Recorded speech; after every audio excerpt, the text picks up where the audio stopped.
Salam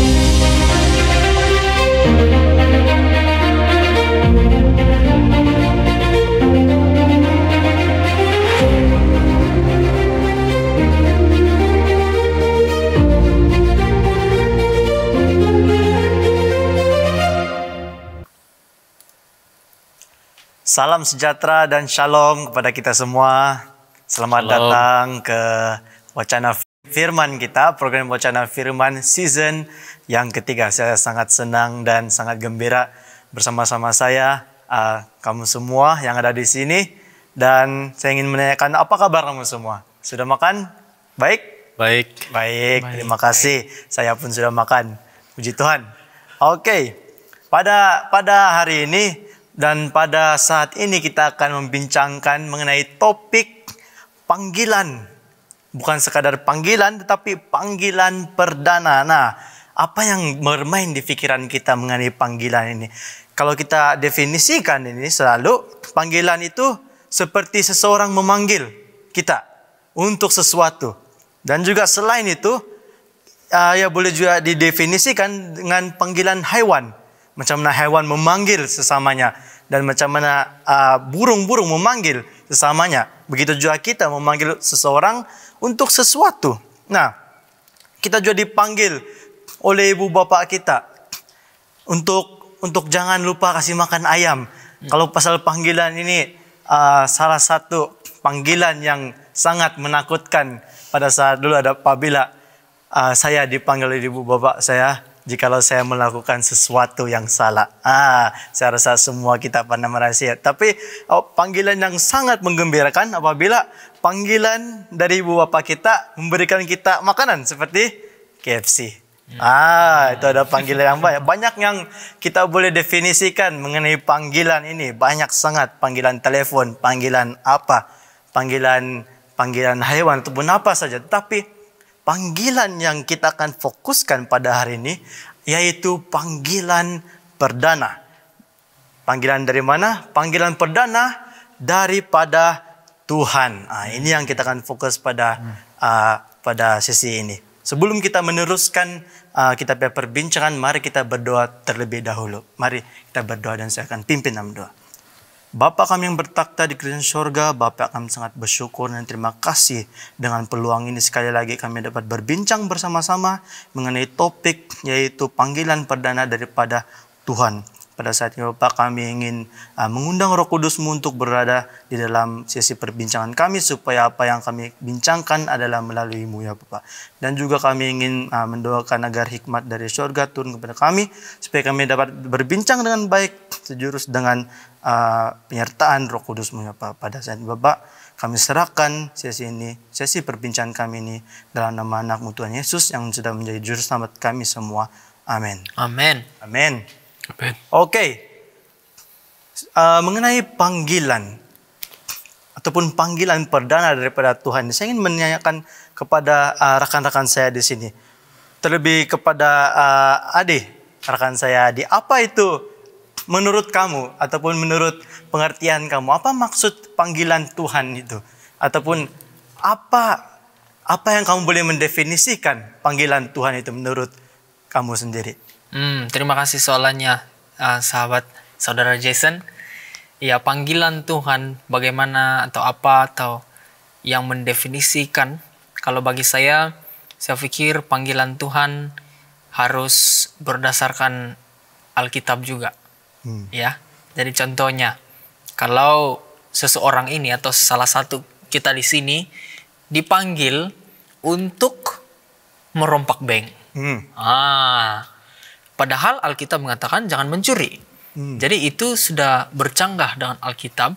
Jadi saya boleh mendefinisikan atau menganggap atau melihat bahwa panggilan Tuhan ini harus berdasarkan Alkitab lah.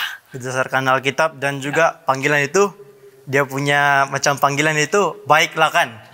Tidak kalau panggilan dari Tuhan itu tidak tidak seharusnya jahat seperti yang kau sudah mention tadi yang pasal pencuri itu. Nah, bagaimana dengan rekan kita Rinrin? Melrindo, apa untuk kamu apa maksud panggilan Tuhan itu? apakah maksud panggilan Tuhan itu mungkin kita boleh lihat kepada tujuan. Ya, kita boleh lihat kepada tujuan kenapa Tuhan memanggil kita, ya. Saya rasa panggilan Tuhan ini, tujuan dia adalah salah satu memang yang paling utama. Kalau saya, yang paling utama adalah untuk melayani. Dan saya rasa apakah panggilan itu? Panggilan ini saya rasa panggilan untuk bekerja, ya, untuk melakukan kehendak Tuhan. Amin. Ya. Panggilan untuk bekerja untuk kerajaan Tuhan. Jujur dengan itu Pastor Gerard, macam mana pula dengan Pastor? Apa maksud dia panggilan daripada Tuhan itu? Ataupun apakah tujuan panggilan daripada Tuhan itu menurut Pastor? Tuhan mempunyai satu tugas dan dia memerlukan orang untuk melakukan tugas tersebut, dan untuk mencari orang yang melakukan tugas tersebut dia harus memanggil orang yang boleh melakukan tugas tersebut, dan yang boleh melakukan itu adalah dia yang rela, willing, dan mampu melakukan itu dengan penuh penurutan terhadap Tuhan dan tidak mempunyai komitmen lain, dan dia hanya berkomitmen kepada misi yang Tuhan berikan itu. Jadi di sini kita punya majikan adalah Tuhan, dan Tuhan itu adalah yang akan memastikan kita boleh melaksanakan ataupun boleh mencapai tujuan ataupun mencapai objektif satu-satu tugasan tersebut. Dan panggilan itu dalam konteks tersebutlah. Dan Tuhan katakan, oke, kamu saya pilih sebagai agent untuk melakukan ini. Terima kasih Pastor, dan terima kasih juga dengan rekan-rekan sekalian. Ya, kalau kita memikirkan pasal maksud ataupun tujuan panggilan daripada Tuhan ini, terlebih kepada pekerjaannya yang sudah Dia sediakan untuk kita dalam bumi ini. Nah, mari kita lihat beberapa ayat Alkitab untuk membandingkan apa ataupun merelatekan apa maksud panggilan daripada Tuhan itu dengan ayat Alkitab ini. Mari kita buka dalam 1 Korintus 3 ayat 9. Buka dalam 1 Korintus 3 ayat 9 berkata, "Karena kami adalah kawan sekerja Allah, kamu adalah ladang Allah dan juga bangunan Allah." Macam mana itu? Apa maksudnya kita ini sekerja Allah? Adakah bermaksud kita ini, kalau kita tengok co-worker mempunyai apa itu? Mempunyai satu level yang sama kalau kita mengatakan gitu sebagai co-worker. Tetapi kalau dalam ayat ini mengatakan kawan sekerja Allah, adakah kawan sekerja Allah, adakah maksudnya kita ini selevel dengan Tuhan dan juga selevel dalam ladang Tuhan dan juga bangunan Tuhan? Macam mana itu rekan-rekan sekalian? Saya pikir tidak, bila dikatakan kita kawan sekerja Allah, bukan bermaksud kita ini sama level dengan Tuhan in terms of kita punya identity, kita punya authority, kita punya kekuatan dan sebagainya. Tetapi di sini yang saya melihat adalah dia memberitahu ada kerjasama di antara manusia dengan Tuhan.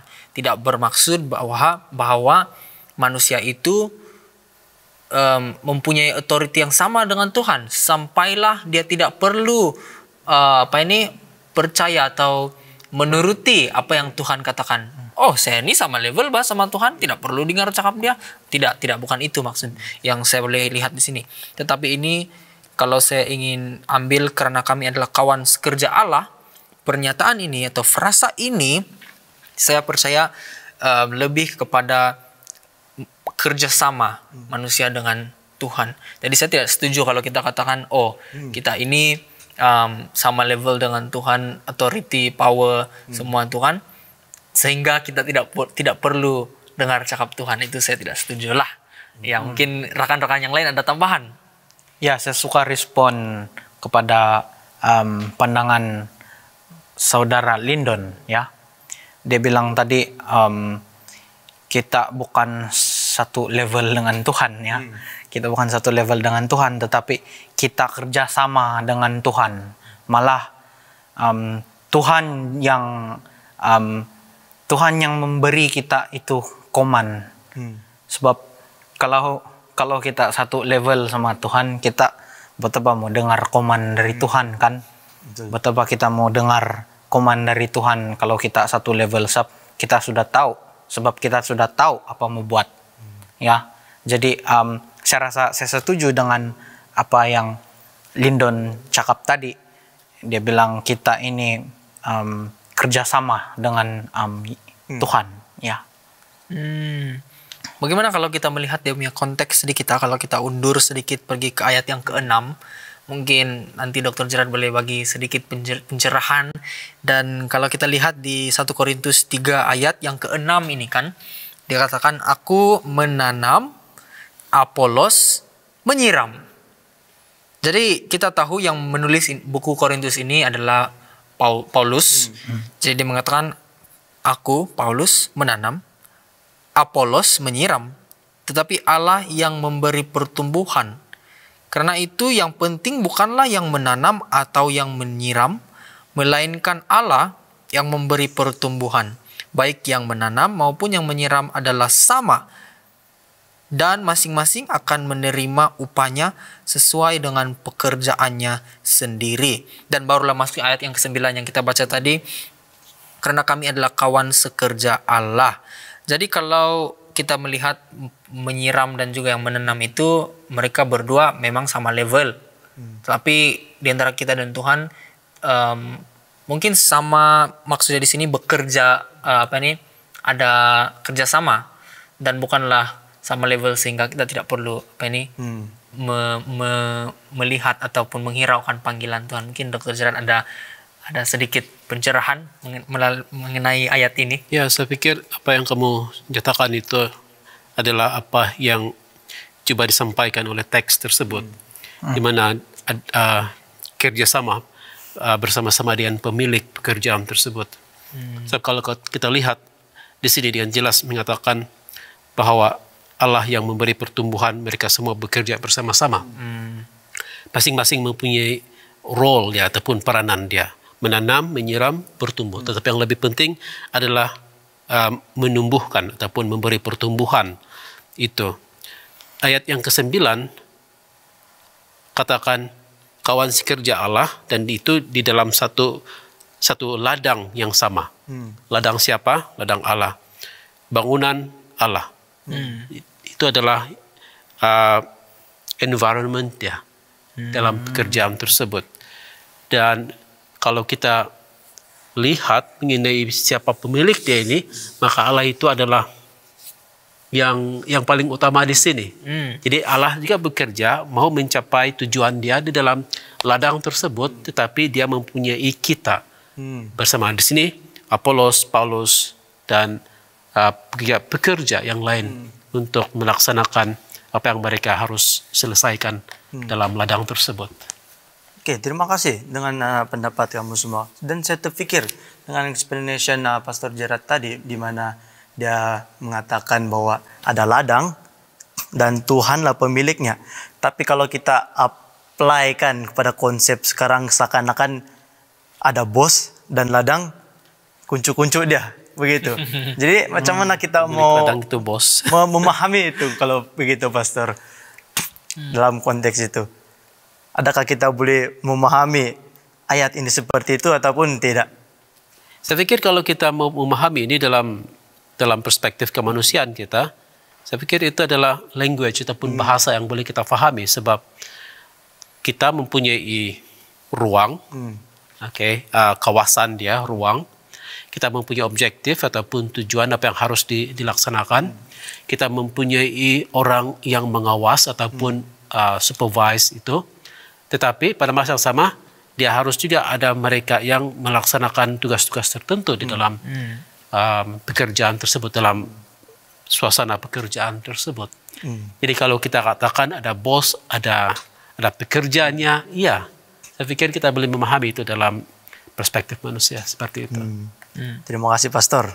Oke, kita sudah melihat maksud dia, tujuan dia, macam mana contoh-contoh kita ini sekerja Tuhan, seperti yang sudah dimention oleh kamu tadi. Kita ini ada bukan sama level, tetapi kita ini kawan sekerja yang mempunyai role untuk main, untuk dilaksanakan. Dan juga kita ada macam kita punya Tuhan yang mengkontrolkan ladang itu dan memerlukan kita untuk bekerja, untuk melaksanakan pekerjaan-pekerjaan itu.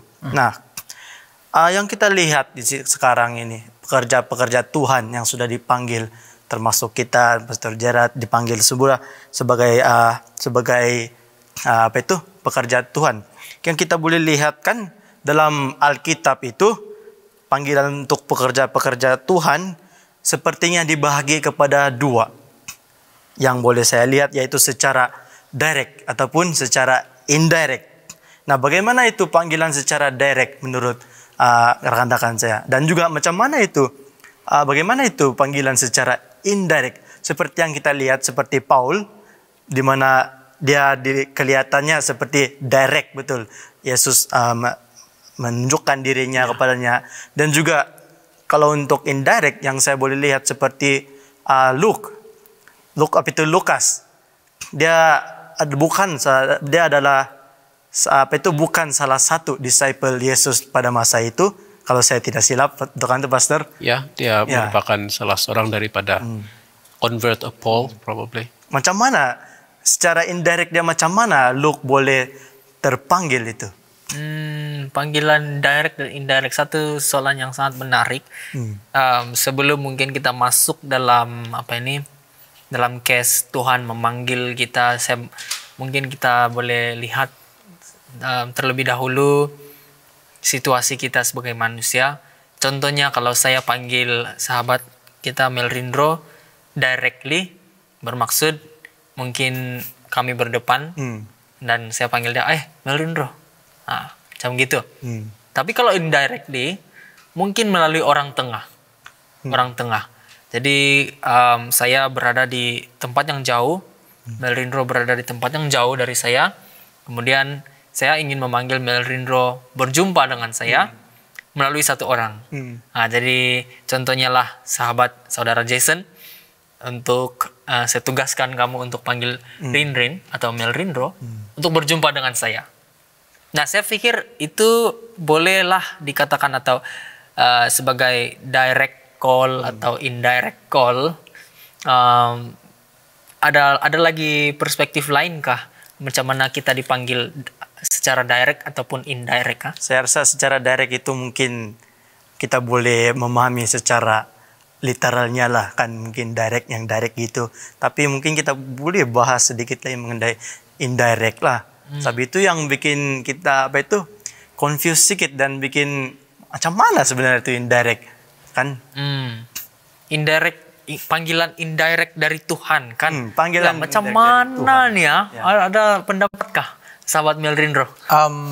Tadi saudara Lindon dia bilang kalau indirect, contohnya kalau Lindon mau panggil saya, indirect ini mungkin ada tengah-tengah dia, ada medium, ya. Bila Lindon cakap begitu, saya teringat pula Musa. Dia berkomunikasi dengan Tuhan melalui itu. Kalau dalam English kita panggil burning bush, ya. Dan saya tidak pasti sebenarnya adakah itu direct atau indirect. Tetapi kalau saya kaitkan dengan apa yang saudara Lindon cakap tadi, sepertinya itu juga adalah indirect, ya. Dia macam indirect juga. Jadi mungkin kita boleh bincangkan, ya, lebih dalam lagi tentang itu. Saya pikir kalau Musa dengan perapian belukar yang berapi itu, walaupun belukar yang berapi itu merupakan satu satu instrumen yang Tuhan gunakan, tapi dia hadir di sana juga. On the one hand, mungkin disebabkan dia menggunakan belukar tersebut yang berapi itu tanpa menunjukkan muka dia secara langsung. Tetapi kita katakan ya indirect, tetapi apabila kita mendengar suara Tuhan directly, I think that is also juga merupakan langsung daripada Tuhan. Jadi kalau kita katakan yang secara langsung ini adalah apabila Tuhan sendiri yang datang memanggil seseorang. Jadi kalau begitu, maka murid-murid Yesus juga dipanggil secara langsung oleh Yesus, dipilih oleh Yesus. Ada murid-murid yang lain, tetapi dia memilih yang 12 itu, dan itu adalah secara langsung. Demikian juga Paulus secara langsung. Bagaimanapun, sebelum Tuhan memberikan sesuatu yang langsung kepada Paulus, dia menyatakan message melalui Ananias, yang menyembuhkan matanya itu. Bagaimanapun ada satu case yang menarik apabila Roh Kudus memberikan impression ataupun menyatakan niat dia kepada gereja di Antiok. Kamu boleh lihat ini di dalam Kisah Para Rasul 13. Di Antiok untuk set aside, memisahkan Paulus dan Barnabas. Nah, kita tidak tahu bila Barnabas itu telah dipanggil oleh Tuhan secara langsung, sebab tidak disebut dalam Alkitab. Tapi kita tahu bahwa dia merupakan salah seorang daripada pemimpin dan juga yang sangat aktif untuk menyebarkan Injil tersebut. Dan melalui gereja mengurapi mereka, meletakkan tangan mereka. Bukan dia tidak sebut mengurapi, tetapi meletakkan tangan ke atas mereka. Maka mereka diasingkan untuk melakukan pekerjaan. Apakah itu langsung ataupun tidak langsung? Sebab Roh Kudus melalui gereja melakukan sedemikian. Ini saya pikir case yang menarik. Paulus sudah tentunya kita mengetahui dia adalah langsung, sebab Tuhan telah datang kepada dia secara langsung. Tetapi apabila mereka dipisahkan untuk melakukan pekerjaan, Roh Kudus itu melalui gereja di Antiok. Pemimpin-pemimpin itu di sana. Nah, bagaimana pula dengan Silas? Bagaimana pula dengan Timotius? Dan juga pekerja-pekerja Tuhan yang lain. Tidak disebut bagaimana panggilan mereka. Saya pikir kalau kita lihat rekod Alkitab itu secara literal, maka mereka ini seperti Timotius, Silas, itu Roh Kudus telah memberikan impression kepada Paulus. Paulus memanggil dia, maka panggilan itu boleh dikategorikan sebagai tidak langsung. Tidak langsung, indirect call kan. Dan kalau begitu, saya pikir dalam kehidupan saya ini belum lagi lah pernah merasai panggilan secara langsung, sebab belum dengar lagi suara, betul-betul suara memanggil. Mungkin hari ini lebih relevan atau lebih common atau lebih biasa panggilan secara tidak langsung lah, atau indirect call kan. Tidak tahu kalau sahabat Melrindro mungkin pernah nih. Sebenarnya saya ada soalan. Bagaimana pula dengan kalau kita ada itu keinginan, itu drive, adakah itu panggilan kita kategorikan? Macam isi hati begitu kan? Ya. Adakah kita macam motivate untuk mau pergi, tiba-tiba terasa macam saya terpanggil begitu? Dan juga mungkin kadang-kadang ada juga yang termimpi, sebab kita tahu Tuhan juga boleh berhubung dengan kita melalui mimpi. Adakah itu dikategorikan secara direct, indirect, dan juga isi hati? Adakah itu terpanggil secara direct ataupun secara indirect, ataupun dia hanya hunch ataupun isi hati saja begitu? Cuman itu rekan-rekan. Wah, menjadi lebih kompleks, dan saya pikir kalau begitu kan susah juga kita mau jawab kalau kita tidak mempunyai definisi yang seragam, apa maksud direct dan apa maksud indirect. Dan seperti yang saya katakan sebentar tadi, kalau bagi saya ini direct adalah yang face to face atau directly lah, tidak ada orang tengah. Dan seperti mana Dr. Gerard telah mengatakan atau membahas sebentar tadi, Tuhan ataupun 12 orang murid-murid Yesus pun dipanggil secara langsung, sebab Yesus sendiri memanggil mereka. Dan saya percaya dan saya accept itu juga sebagai sesuatu yang kita boleh katakan panggilan secara terus, panggilan direct, secara langsung. Dan yang indirect ini yang tidak supaya lebih senang saya kategorikan lah kan, yang tidak dengar suara Tuhan dan yang melalui sesuatu medium atau orang ketiga kah. Iya, so Mungkin ada contoh dari Alkitab seperti Lukas, mungkin yang sudah saya bahas tadi. Dia bukan macam mana tuh, Pastor? Ya, Lukas merupakan contoh yang kita boleh katakan dia tidak langsung. Dia bukan secara langsung menerima suara ataupun panggilan daripada Tuhan. Bagaimanapun, kalau kita lihat kenapa sebahagian daripada bekerja bersama Paulus, Apolos, Timotius dan sebagainya, kenapa mereka mahu bekerja bersama-sama dengan Paulus? Bukankah itu jelas kelihatan bahwa mereka mempunyai keinginan? Kenapa mereka mempunyai keinginan?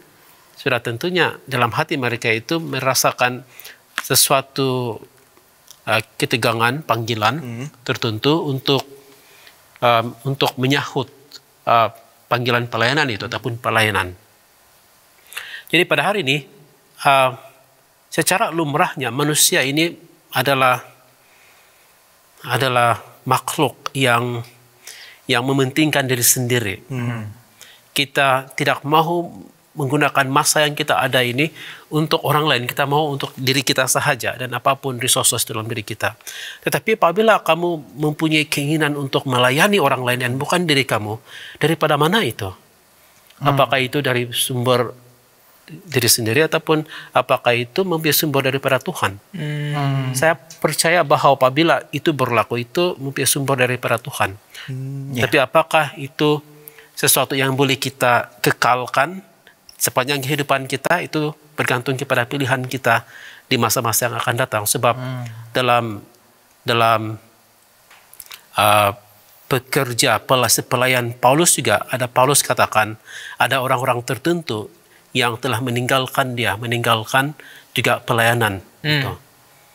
Yang walaupun pada mulanya dia adalah pelayan, pekerja bersama yang aktif, tetapi dia telah meninggalkan itu. Dia membuat pilihan untuk meninggalkan.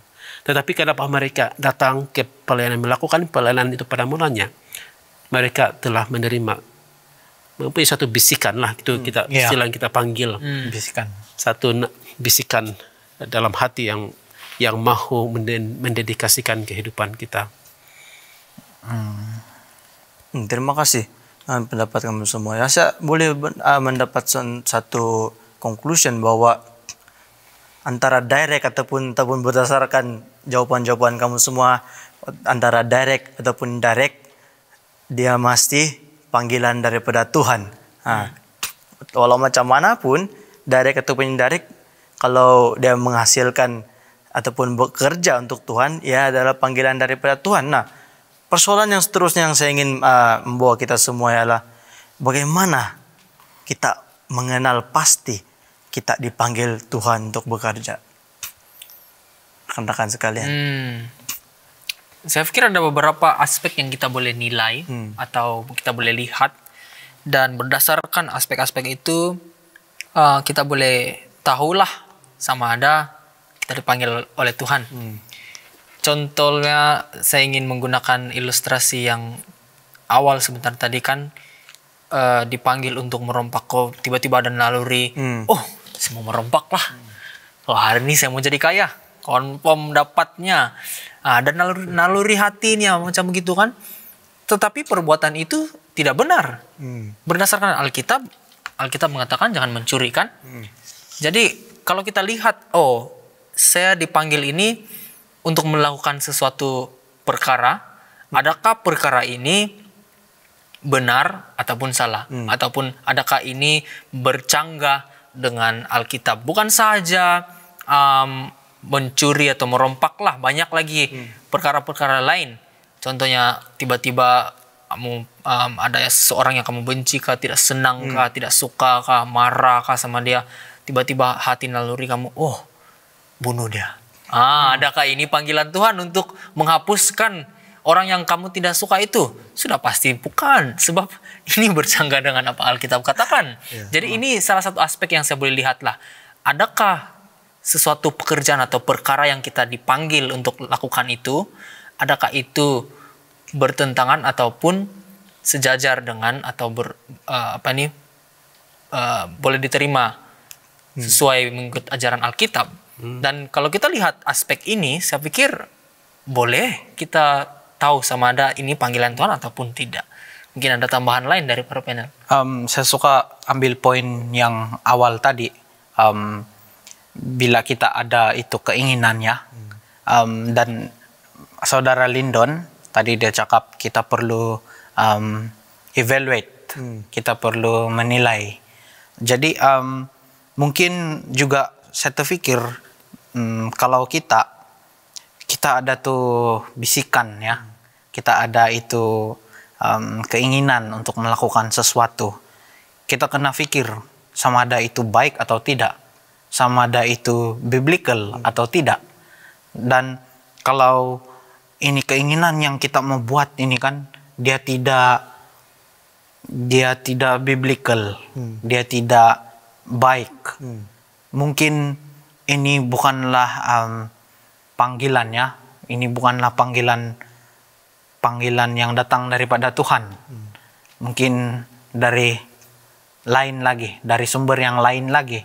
Dan kalau kita ada keinginan dan ini perbuatan yang kita akan buat adalah sesuatu yang baik ataupun sesuatu yang bersetuju dengan Alkitab, sesuatu yang biblical. Mungkin juga kita boleh cakap, oh mungkin Tuhan memanggil saya untuk membuat sesuatu. Ya, mungkin juga kalau saya pernah dengar testimoni, ya testimoni dari orang, dia mengatakan dia rasa macam dia suka bercakap-cakap dengan anak-anak muda, ya. Dia suka bagi counseling begitu semua. Dia suka betul bagi nasihat dan apa-apa saja masalah anak muda, dia suka mau tahu, dia ingin tahu. Dan tujuan dia sebab dia mau tolong. Bukan tujuan dia sebab dia mau, mungkin kalau perempuan ya, dia mau mengurat begitu. Bukan itu tujuan dia. Tetapi dia punya tujuan sebab dia mau tolong ini anak-anak muda. Dan bila setelah itu bila dia rasa begitu, dia berpikir, kenapa saya ada begini? Kenapa saya ada keinginan mau buat begini? Dan lama-lama dia sadar bahwa ini boleh digunakan. Ya, ini boleh digunakan untuk melayani. Dan akhir-akhir sekali memang disebabkan keinginan dia memang menggunakan itu untuk pelayanan. Ya. Dan ya itu saja dari saya. Dengan pastor. Menarik, saya suka dengan perspektif itu. Alkitab itu menjadi dasar mengatakan, dan itu seharusnya menjadi dasar kepada bila kita mau menjelaskan mengenai panggilan itu. Dan juga dia mempunyai keinginan, dan kedua-duanya ini match di sana. Cuma saya mau lihat lagi di sini mengenai soalan kamu tadi itu, ya, bagaimana kita mengenal pasti pekerjaan, dipanggil Tuhan untuk bekerja. Saya pikir in general maksud bekerja di sini adalah bekerja sebagai pelayan Tuhan. Pekerja Tuhan, tidak kiralah apa pelayanan tersebut kan, di dalam institusi, dalam gereja, dalam pelayanan di ladang Tuhan dan sebagainya. Saya ingin menambah kepada keduanya itu, apabila kamu mempunyai itu dan kamu mempunyai karunia untuk itu, dan kamu ada Alkitabiah, keinginan, kamu mempunyai karunia untuk itu. Dan apabila kita melihat semuanya ini, dan ditambah lagi apabila ada orang yang affirm dia ataupun confirm dia dengan memberikan kamu tugas yang berkaitan dengan itu, sebab dia melihat kemampuan kamu untuk melaksanakan pelayanan seperti itu. Dan di sana saya pikir kita boleh somehow mengenal pasti bahwa kita dipanggil untuk melakukan pekerjaan tersebut. Bagaimanapun ini juga satu yang kita harus perhatikan, sebab ada yang memiliki keinginan seperti itu tetapi dalam jangka masa yang pendek. Apakah itu panggilan jangka masa pendek ataupun panjang? Impuls yang kejap impuls datang, saja. kejap hilang. Sebab bila Tuhan memanggil, ini adalah satu pelayanan yang mungkin mengambil masa yang panjang. Walaupun ada contoh-contoh dalam Alkitab lah di mana nabi-nabi tertentu itu dipanggil untuk tugas yang bukan panjang, untuk jangka masa pendek sahaja. Bagaimanapun kalau dalam pelayanan di ladang Tuhan ini, dalam perjanjian yang baru ini, apakah itu cuma pada masa itu saja, dan apabila melalui cabaran kita, tidak maulah ini bukan panggilan Tuhan, ataupun apakah walaupun dalam situasi seperti itu kita masih juga berpikir inilah ini, saya akan lakukan pekerjaan ini. Sebab ada sesuatu yang menarik Dr. Gerard katakan sebentar tadi, di mana apabila melalui atau telah tiba itu masalah-masalah. Kemudian di sini kita katakan, ada masalah, bukan sudah panggilan Tuhan nih. Tapi sebenarnya situasi ini kadang-kadang bukanlah, kadang-kadang itu masalah sebenarnya bukan sesuatu tanda bahwa itu bukan panggilan Tuhan, Pak. Boleh paham, Pak? Boleh nampak. Contohnya, orang selalu mengatakan, kalau perkara ini, atau contoh inilah menjadi hamba. Kan menjadi hamba ini not necessarily a good thing. Dan kalau kita dipanggil tiba-tiba atau disuruh menjadi hamba, kita akan lihat, ini confirm bukan panggilan Tuhan. Sebab kenapa pula Tuhan mau kasih jadi hamba kan tiba-tiba. Tetapi itu sudah satu mentality yang silap, sebab kalau kita lihat pun di cerita orang-orang Israel kan, mereka juga bukan juga dipanggil lah, tapi dijadikan atau diserahkan menjadi hamba kan. Dan ada yang mengatakan ini sebenarnya Tuhan mau kita dibebaskan dalam jangka masa yang pendek, dia bilang. Tapi sebenarnya itu bukan apa yang Tuhan inginkan. Sebab Tuhan maukan sesuatu yang lain lah, ada tujuan lah kenapa Tuhan bawa mereka ke tempat itu menjadi hamba. Tapi mungkin ini ada, tidak tahu kalau boleh dikaitkan atau lari topik.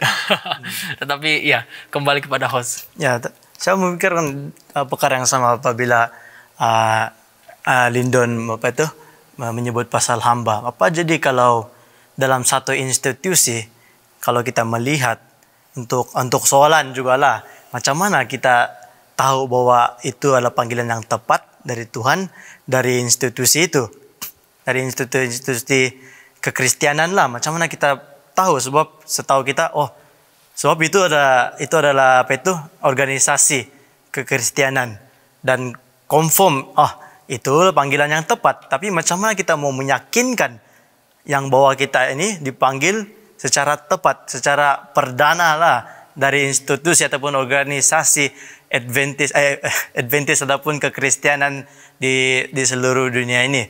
Dan dalam masa yang sama, itu soalan pertama. Dan soalan yang kedua, apa akan terjadi jikalau kita dipanggil oleh organisasi itu tetapi mungkin menjadi seperti pekerja yang membersihkan taman, tapi di dalam, adakah itu pun panggilan? Macam mana itu, rekan-rekan? Coba kita pikirkan terlebih dahulu ya.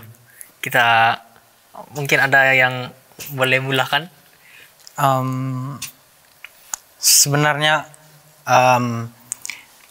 tanpa institusi, tanpa ada institusi Kristen ya, tiada organisasi. Biarpun kita tidak dipanggil oleh institusi, kalau kita tiada itu, mungkin apalagi kalau zaman sekarang mungkin susah juga kita mau atur ya. Mungkin susah juga kita mau manage sebab apabila kita dipanggil bukan saya saja, bukan kamu saja, ramai orang dan ramai juga orang mau melayani. Tapi kalau tiada institusi, susah juga kita mau atur, susah kita mau susun ya. Jadi mungkin poin saya di sini ada baiknya juga kita melihat ya kepentingan institusi ya. Saya ada sedikit buah pikiran, reflection di sini. Kalau kita lihat contoh bagaimana Paulus dan Barnabas dan Paulus lah pada masa itu. Urutan nama mereka itu Barnabas dan Saulus. Kemudian yang barulah Paulus dan Barnabas. Dia ditukar urutan dia. Roh Kudus menyatakan kepada gereja dan gereja itu yang meletakkan tangan ke atas mereka. Dan mereka dikirim untuk misioneri yang pertama itu, perjalanan misioneri pertama daripada gereja tersebut. Nah, kita tidak boleh mengatakan juga bahwa gereja itu adalah satu institusi ataupun organisasi yang sudah tersusun, atur secara formal untuk mengirim mereka. Tetapi kita boleh mengatakan bahwa mereka adalah satu organized church, sudah organized congregation, kayak kongregasi yang sudah teratur di sana daripada Antioch, Syria. Gereja itu di sana. Nah, apakah mereka belum melakukan pekerjaan sebelum itu? Mereka sudah melakukan pekerjaan sebelum itu. Dan gereja itu affirm mereka punya panggilan dan mereka mengirim melalui Roh Kudus kan? Nah, kita just imagine, kalaulah gereja itu tidak lagi employ mereka, contohnya. Nah, saya ingin bertanya pada hari ini juga, bagi yang dipanggil itu, apakah mereka telah melayani Tuhan sebelum itu? Iya. Apakah mereka akan berhenti daripada pelayanan apabila institusi itu tidak lagi mengambil mereka sebagai pekerja? Kalau mereka terpanggil, mereka akan pasti meneruskan pekerjaan itu, sama ada dalam institusi ataupun di luar institusi. Kegembiraan itu akan sentiasa ada di sana. Ya, walaupun seperti kamu katakan, memang sangat penting untuk ada satu organisasi yang boleh mengatur kebajikan. Okay, kita melihat bahwa institusi itu adalah yang mengatur kebajikan pekerja-pekerja dia di sana supaya pelayanan misi itu akan dapat dijalankan dengan lancar dan baik sesuai dengan kehendak Tuhan.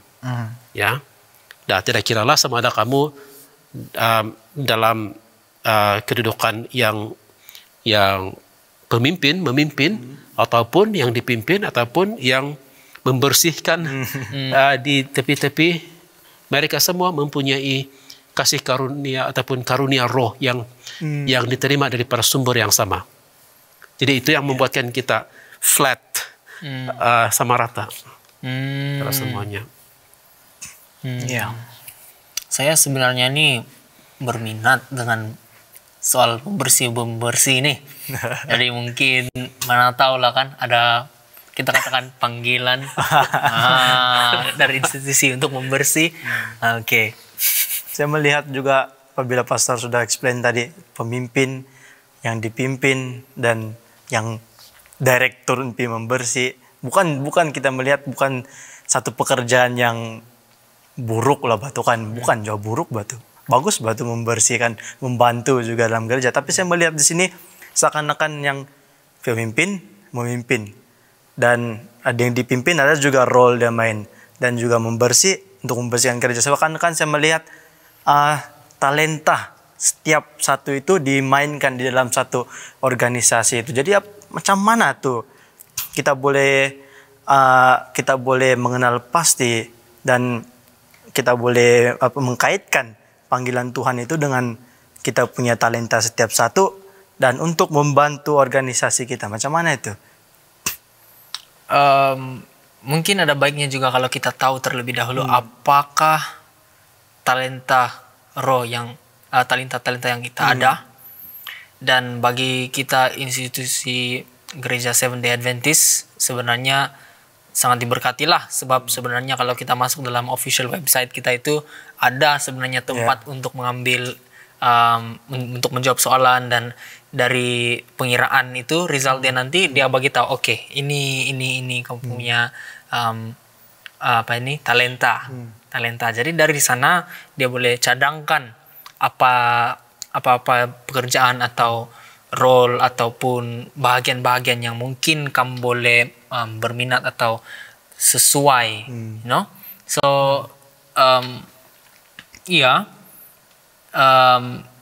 bagaimana saya percaya kita harus tahu terlebih dahulu bagaimana kita apakah talenta kita dan apakah kaitan itu dengan panggilan Tuhan. Saya percaya dalam Alkitab ada juga menceritakan atau memberi satu analogi di mana kalau talenta ini kan seperti tubuh badan, di mana semua talenta ini sebenarnya penting dan harus bekerja sama untuk pekerjaan Tuhan. Jadi sesiapa yang ada talenta sepertinya sudah dipanggil oleh Tuhan. Ya, jadi mungkin Melrindro atau Dr. Gerard ada tambahan pada soalan saudara Jason tadi. Ya. Untuk sekarang saya belum lagi ada pandangan.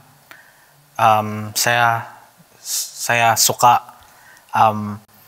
respon saja untuk pandangan saudara Lindon tadi.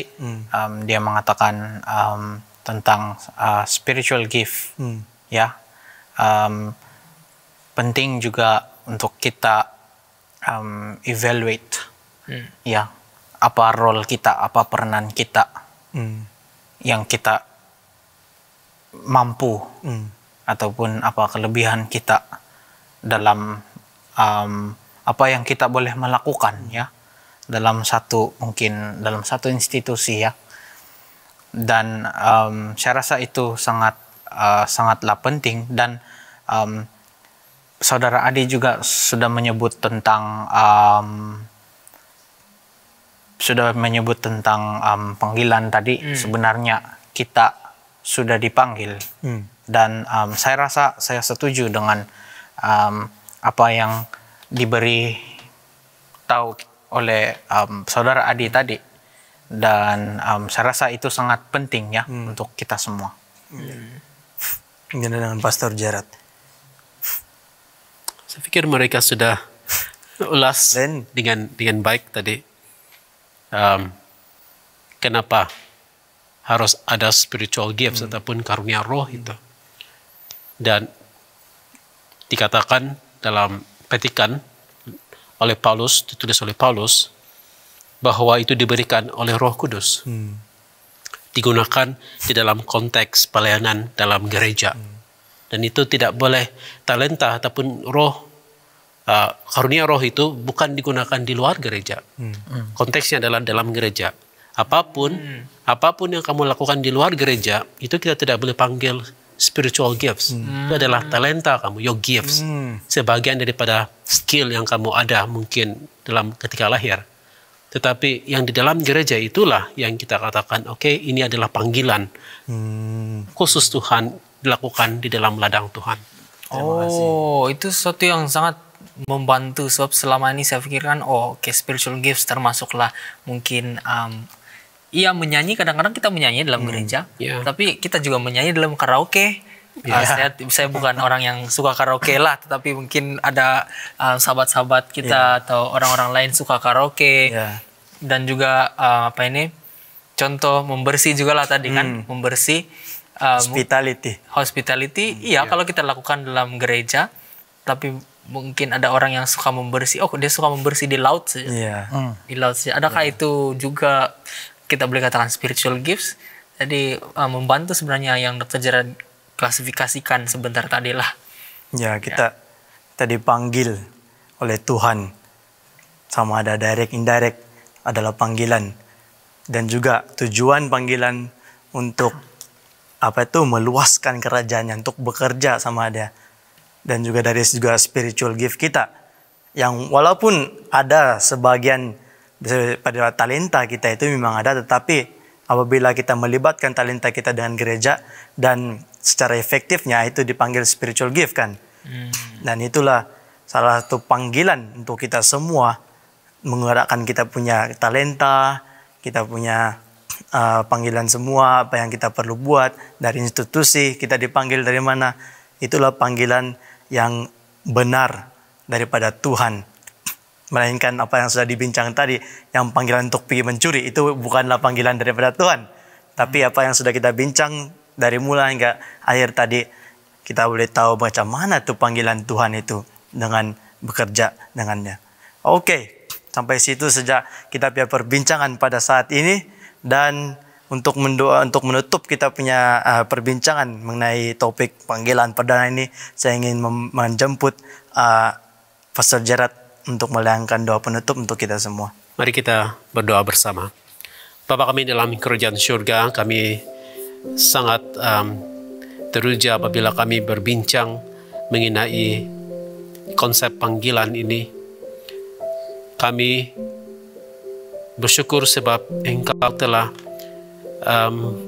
memanjangkan panggilan-Mu kepada setiap seorang kami. Dan kami mempunyai tempat untuk melayani-Mu apapun bentuk pelayanan itu di dalam ladang-Mu.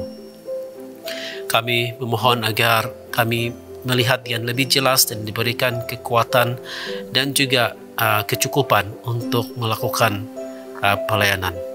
Terima kasih sebab kami sudah melaksanakan perbincangan ini sesuai dengan kehendak Tuhan. Namun biarlah Tuhan akan terus memberkati perbincangan dan juga apapun message yang keluar daripada sini untuk memberkati para pendengar nanti. Terima kasih ya Tuhan sebab Engkau sudah mendengar doa ini. Kami serahkan dalam nama Yesus. Amin. Amin.